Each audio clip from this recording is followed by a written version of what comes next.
Pasti fokus ku kamera. Assalamualaikum warahmatullahi wabarakatuh. Selamat datang di program kami. Hari ini kita berkesempatan berbincang dengan sosok yang sudah dikenal oleh masyarakat Aceh Tengah, calon Bupati Pertahanan, Bapak Sabela Abu Bakar. Beliau kembali maju dalam pemilihan untuk melanjutkan visi dan misi yang telah dimulai di periode sebelumnya. Bersama kita, beliau akan berbagi pandangan tentang pencapaian yang telah diraih, rencana besar yang ingin diwujudkan, serta tantangan yang dihadapi dalam upaya membangun Aceh Tengah yang lebih sejahtera.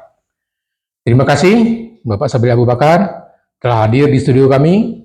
Sebagai pembuka mungkin bisa sedikit berbagi bagaimana pengalaman Bapak selama periode pertama ini dan apa motivasi besar Bapak Sabela untuk kembali maju di periode berikutnya. Terima kasih. Pertama, terima kasih kepada Saudara Dabrudin yang kami telah dapat hadir di sini. Kemudian, salam saya untuk seluruh masyarakat Aceh Tengah. Assalamualaikum warahmatullahi wabarakatuh. Salam sejahtera.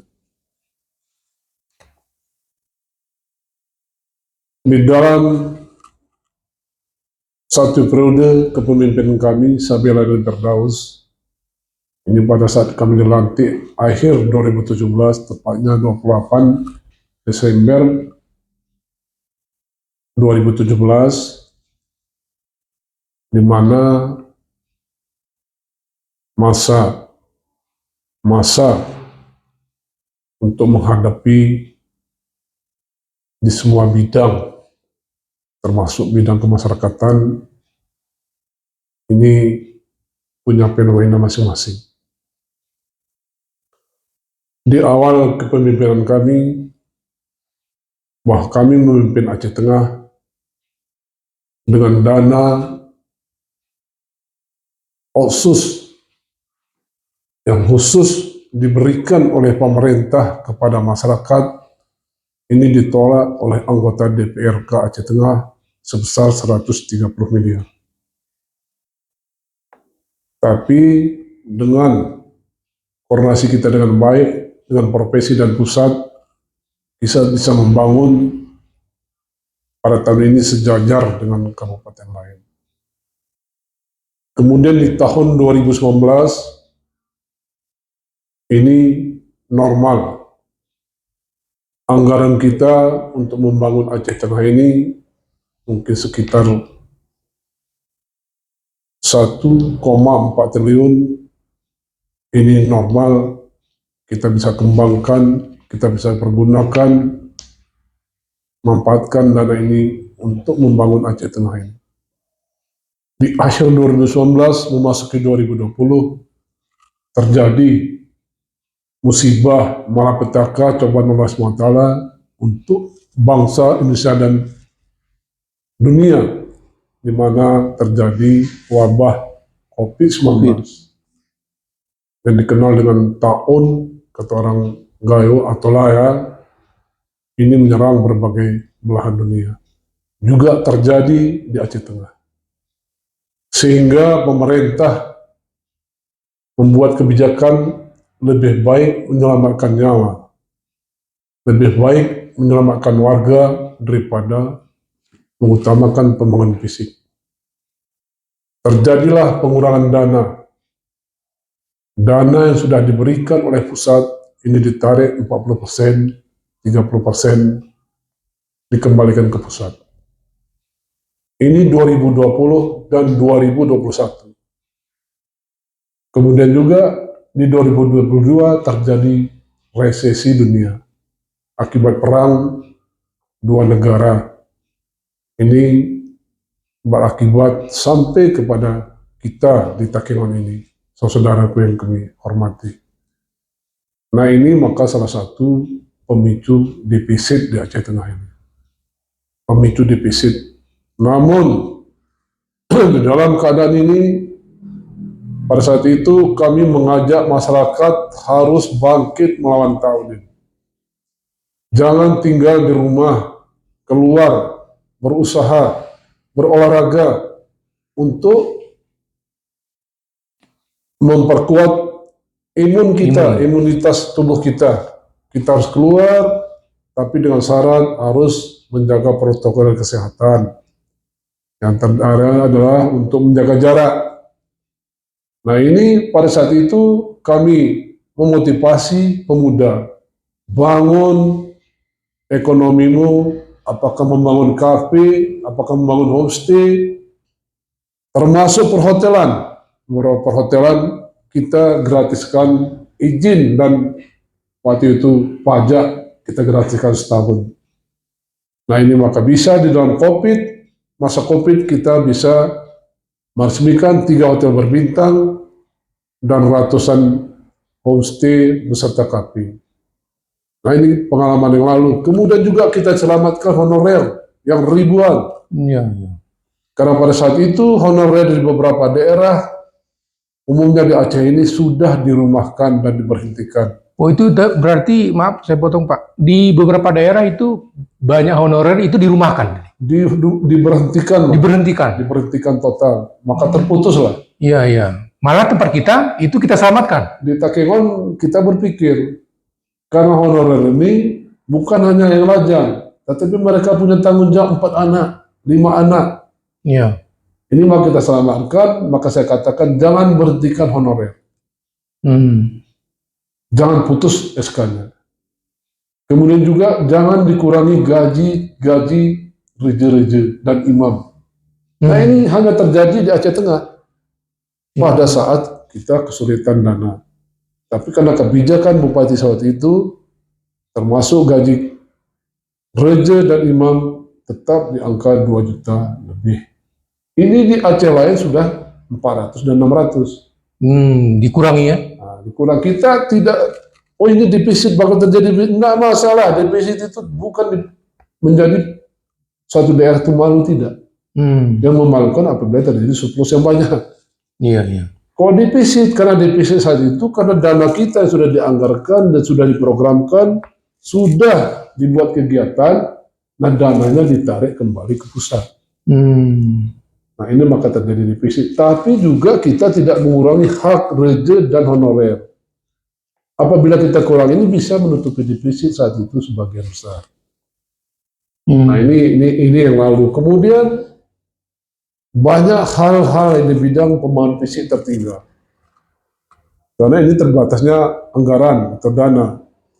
Sehingga program pembangunan dari pinggir, kita mulai dari pinggir, sebetulnya itu sudah ada fakta nyata, hanya mungkin tidak merata. Karena dengan dana yang sekian, pembangunan di Aceh Tengah harus merata, itu bohong. Itu bohong. Itu hanya hayalan.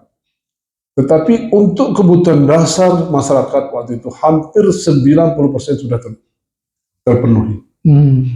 Mulai dari air dan jalan. Kemudian juga kesehatan, pendidikan. Ini sudah terpenuhi. Pembangunan fisik di bidang pendidikan sudah hampir ada pertambahan, ada rehab, ada juga bagaimana sebetulnya meningkatkan pelayanan anak untuk dididik, itu sudah kita programkan saat itu, berjalan di beberapa kecamatan atau desa. Nah, saya yang tertinggal adalah mungkin kita di bidang eksploator jalan. Karena ini biaya tinggi. Berarti secara umum sebenarnya dengan kondisi keadaan negara ataupun daerah seperti situasi saat itu, berarti kepemimpinan Sabela Abu Bakar dengan Firdaus saat itu Pak ya, berarti dianggap berhasil.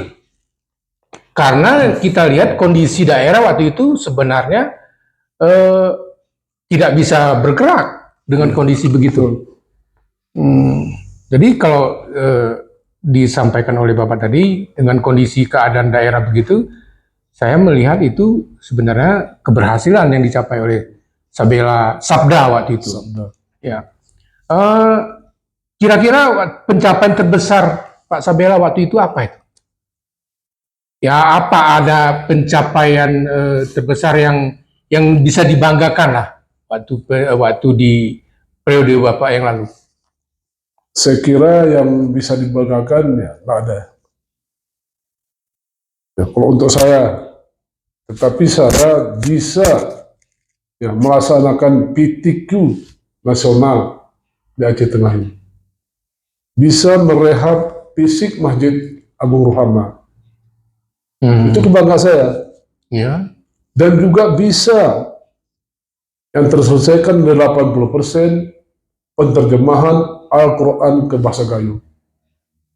Oh, itu periode Pak. Itu saya. Oh, ya. Dan itu sebagian besar ide saya. Namun ada orang mengatakan itu idenya. Tapi tidak ada masalah. Yang perlu manfaatnya. Bahwa sudah ada Al-Quran terjemahan bahasa Gayo. Itu kebanggaan saya. Kemudian untuk yang lain, sektor lain, itu nyata, fakta. Tapi itu tidak saya banggakan. Di dalam COVID, itu bisa tumbuh perekonomian Aceh Tengah ini peringkat 2 setelah Kota Benia Banda Aceh, terutama di sektor pariwisata. Tapi saya katakan ini jangan diekspos.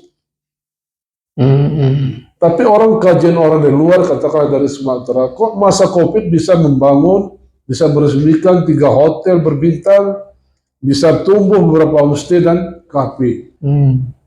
Karena saya ini, apakah yang terbangun ini, apakah yang bangkit di sektor ini, apakah menyentuh seluruh rakyat Aceh Tengah? Sebetulnya tidak. Hanya di seputaran Kota Takengon, beberapa kecamatan. Ini tidak perlu kita ekspos karena ini yang saya khawatirkan adalah ketersinggungan masyarakat di beberapa kecamatan. Yang pembangunan itu masih dikatakan kurang, terutama di Kecamatan Bintang dan Celih Nara. Itu yang sangat tertinggal karena program kami di akhir pemerintahan Sabela dan Firdaus bahwa 2 kecamatan ini akan serta bangkit bersama dengan pembangunan Kota Takengon. Ini kami programkan di 2022-2023. Tapi terjadi resesi. Oh ya. Nah ini ya, tapi Anda tadi menanyakan, ya katakanlah nilai ya, meskipun kita tidak expose, tetapi saya di akhir jabatan Bupati, saya diaudit oleh Inspektorat Provinsi bergabung dengan Inspektorat Aceh Tengah untuk mengaudit kinerja saya. Apakah sudah sesuai dengan RPJMK? Ya Alhamdulillah nilai saya di angka 87,5. Berarti saya berhasil membangun Aceh Tengah ini tanpa menyimpang dari yang sudah ditentukan secara tertulis. Jadi saya mempergunakan anggaran dan kebijakan tidak menyimpang.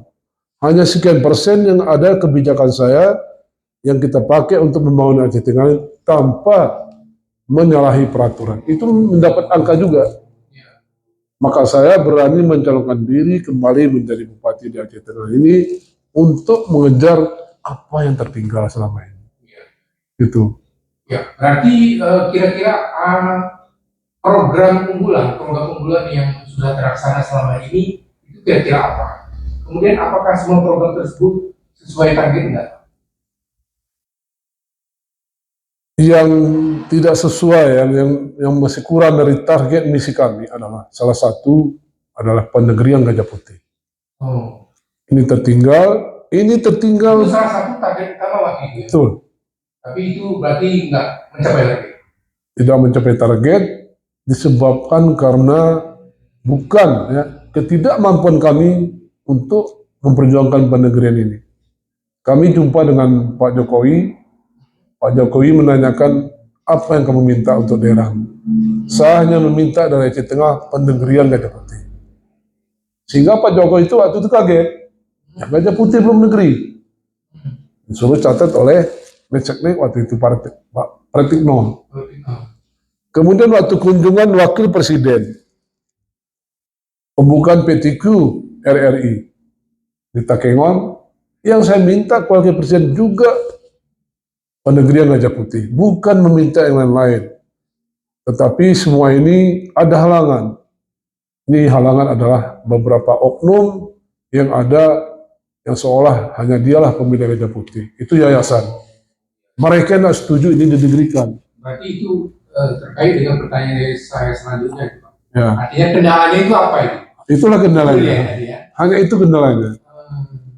Kemudian untuk terakhirnya, ini kan sudah gajah putih ini sudah agak sulit didirikan karena sudah mengurangi beberapa persyaratan, termasuk jumlah mahasiswa, kemudian masalah prodi yang sudah dibuka tidak hidup, kemudian dosen-dosen negeri mengundurkan diri, banyak persoalan di Gajah Putih. Yang kedua yang tidak memenuhi target adalah pemberian lahan kepada kakak baru 1-2 hektar. Ini tidak mencapai target, dan ini membuat kira-kira cercaan terhadap pemerintahan kami. Bagi orang yang tidak tahu dan orang yang tidak melihat program ini berjalan.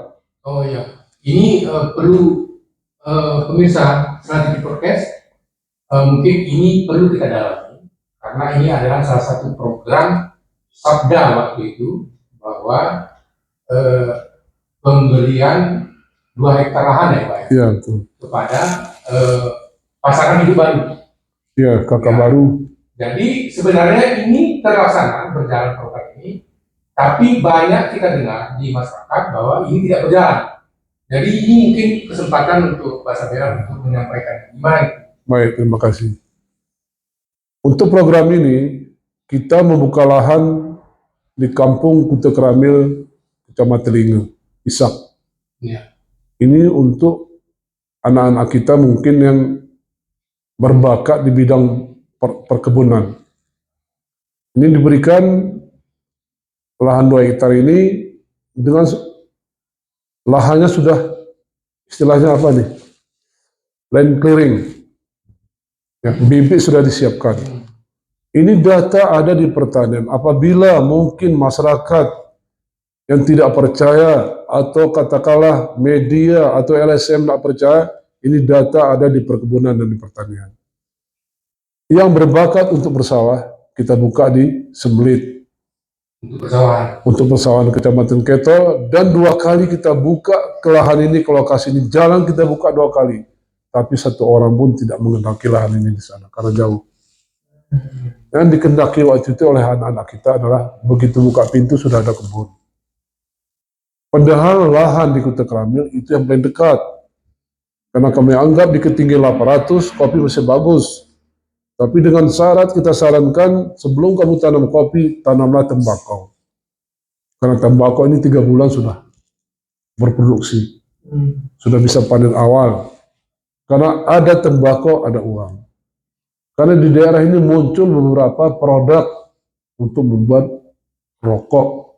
Dan terakhir saya melihat ada muncul satu pengusaha sigar atau cerutu.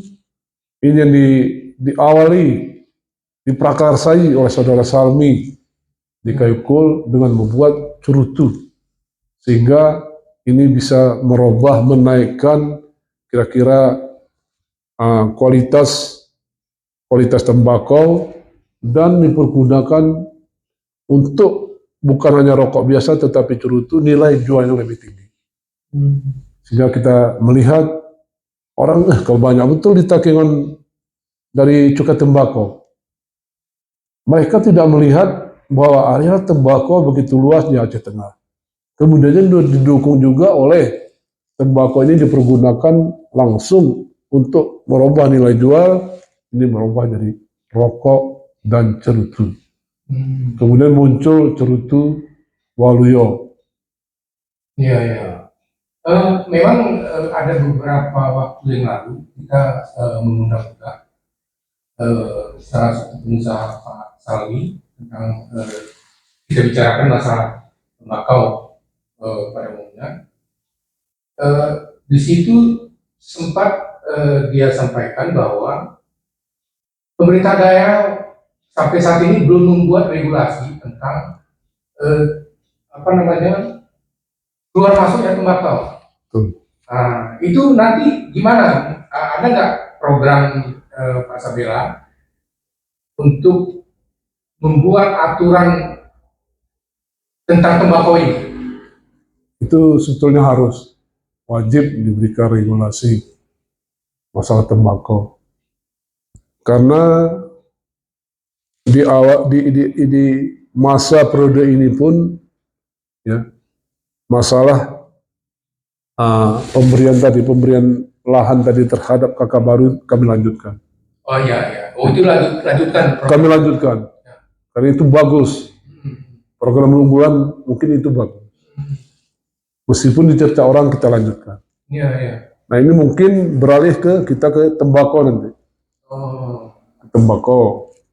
Karena saat ini tembakau hendaknya jangan didahului oleh karo. Karena saya melihat di tanah karo itu jeruk ditebang. Ditebang jeruk diganti dengan tanaman kopi gayo 1 dan gayo 2 dan ateng. Kemudian mereka selinginkan tembakau. Nah ini menjadi khawatir saya, jangan-jangan kita nanti mencari bibit tembakau dan kopi ke karo. Maka saya minta kepada waktu itu ke Pertanian dan Perkebunan, siapkan bank bibit.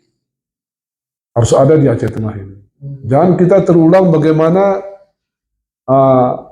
bibit-bibit asli gayo ini, bibit-bibit seperti padi, ini bisa hilang. Rom kuring, romilang, romalas, ini sudah tidak ada. Nah ini apakah terjadi nanti terhadap kopi gayo dan tembakau gayo? Tapi saya, untuk apabila terpilih menjadi bupati di Aceh Tengah ini, masalah tembakau, saya kembalikan kewibawaan tembakau ini di tahun 70-an.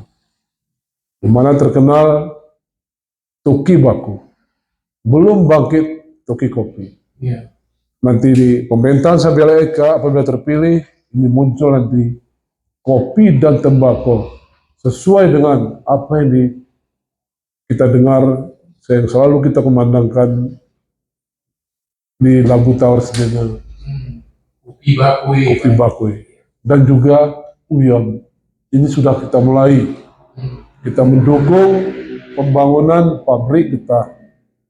Kita mendukung penderesan bebas untuk rakyat maupun di hutan lindung tanpa izin dengan syarat harus dijual melalui siapa yang mempunyai izin untuk mengeluarkan getah atau terpenting dari Aceh Tengah ini.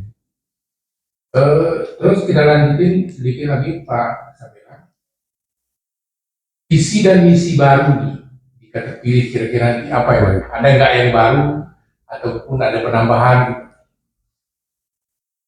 Saya kira di visi baru itu hanya penambahan adalah masalah pembangunan akhlak mulia. Karena semua ujungnya di kesejahteraan.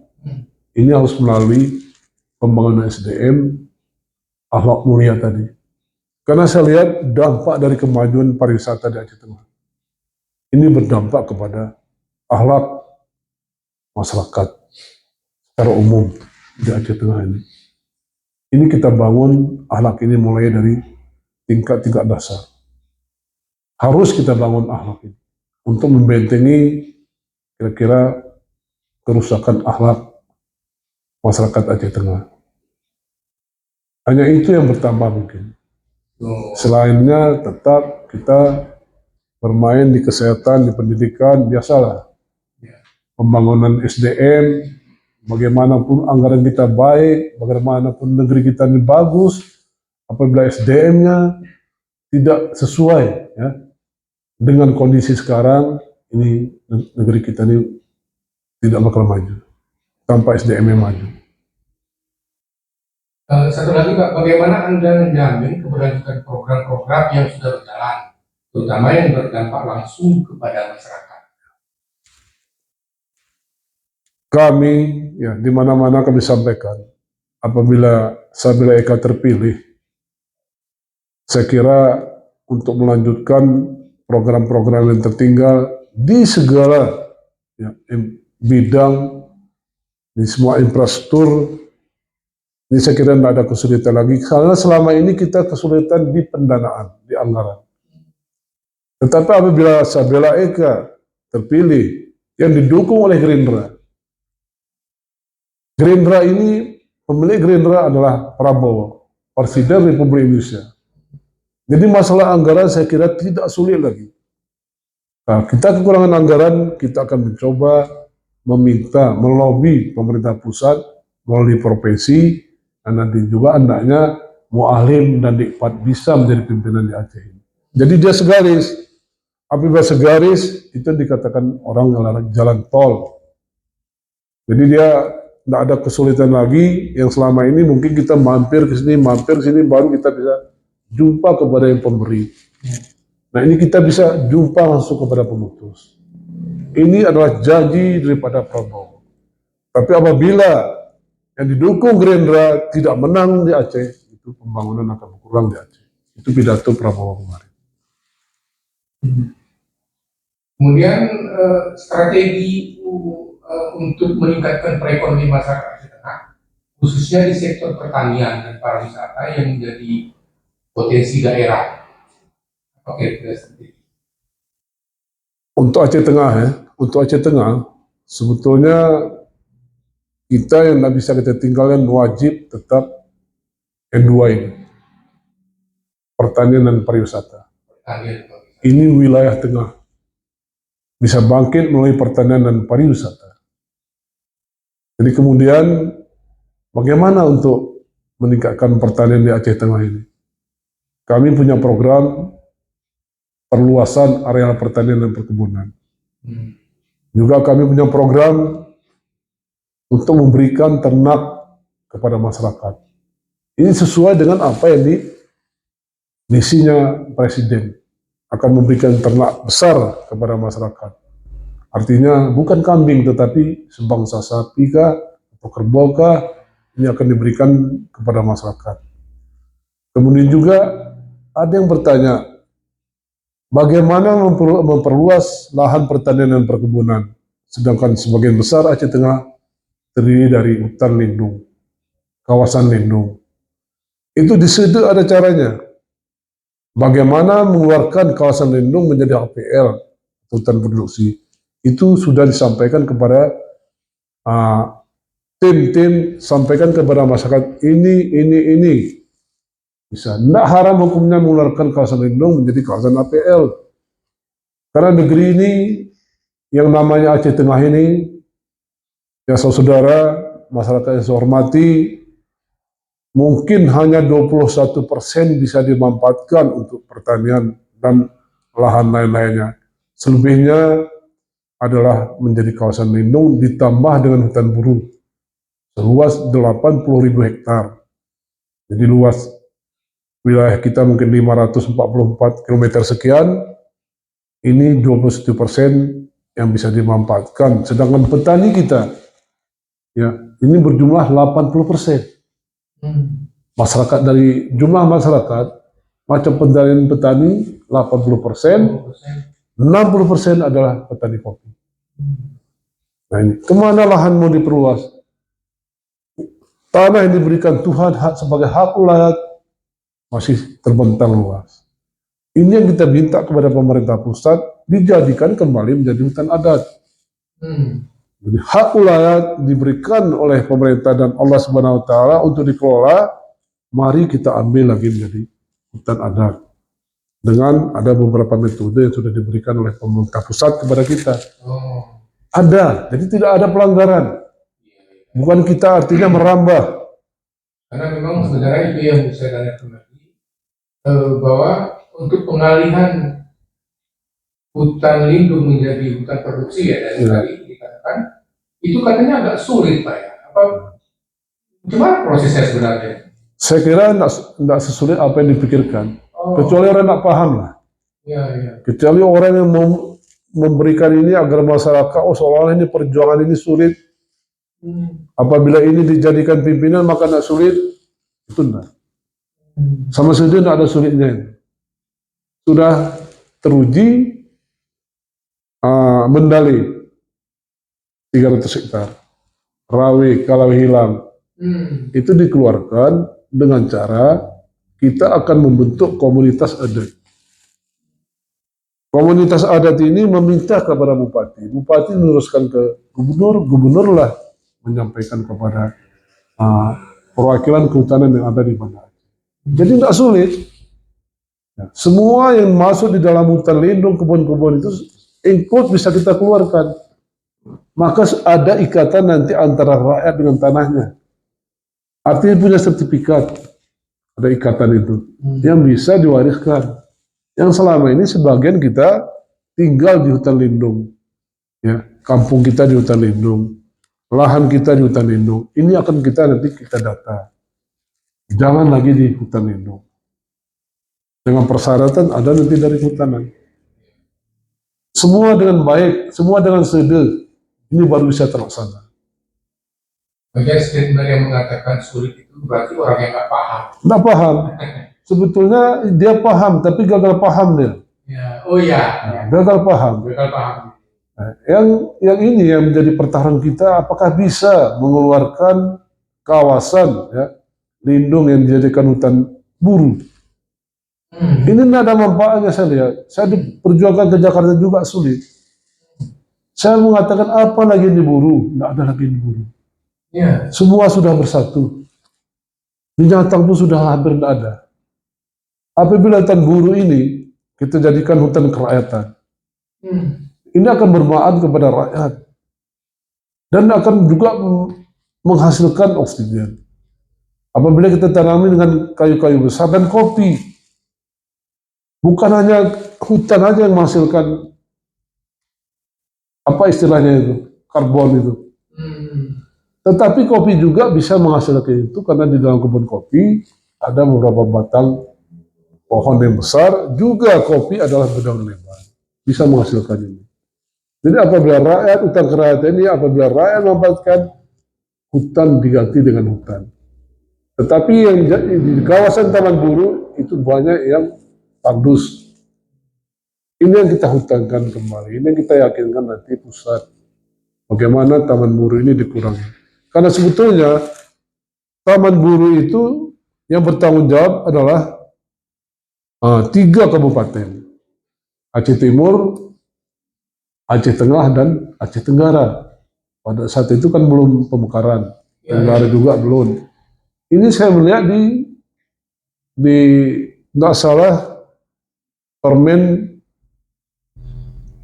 ya peraturan Menteri Kehutanan dan Pertanian pada saat itu. Ini ada 82.000 hektar. 3 kabupaten satu. Tetapi mengapa tiba-tiba 80.000 ada di Aceh Tenggara? Oh.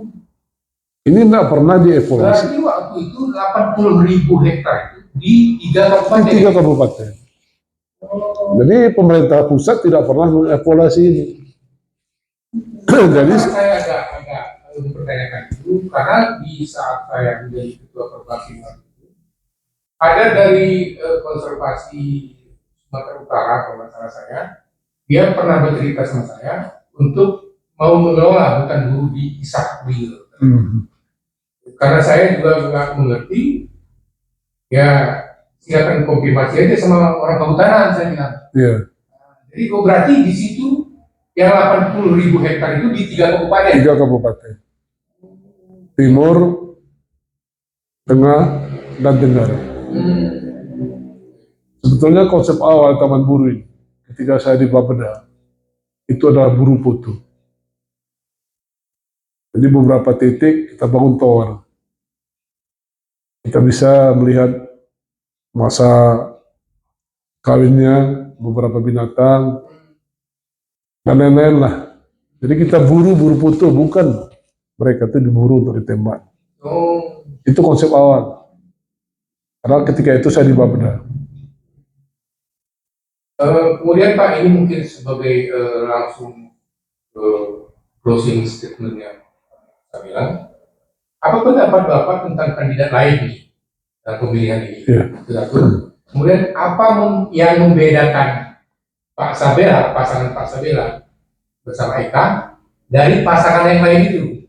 Artinya kenapa harus memilih Sabera Eka. Ya, betul. Karena saya tadi juga di RRI, saya sebetulnya mau mempertajam Minister Justice itu bagaimana. Jadi sebetulnya harus dicari, dilihat latar belakang calon ini.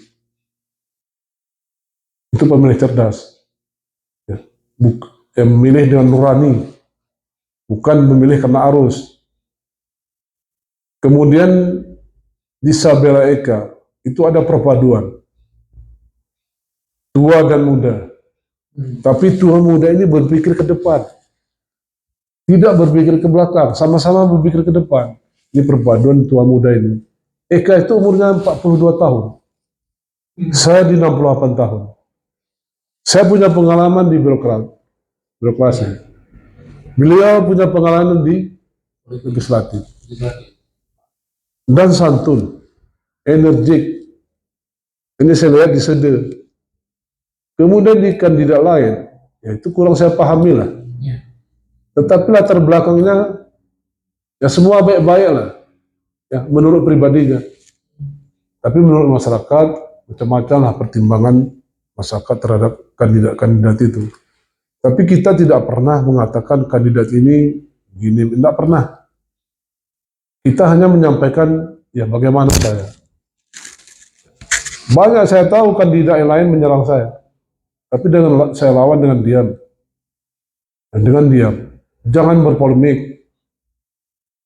Semua ingin menjadi nomor satu. Semua ingin berhasil perjuangan. Tapi jangan menyilakan dan memijak kandidat yang lain. Nanti masyarakat yang menilai. Masyarakat yang menilai. Ya, termasuk saya. Kira-kira kandidat yang mana itu yang suka mau menjatuhkan pasangan yang lain? Yang sering, yang awalnya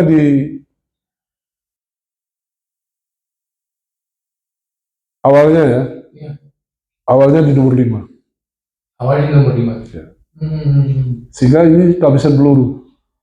Karena dihadapi dengan diam. Terakhir yang sangat menggebu-gebu adalah kandidat nomor 1. Ya. Itu kadang-kadang banyak dikatakan itu adalah bohong.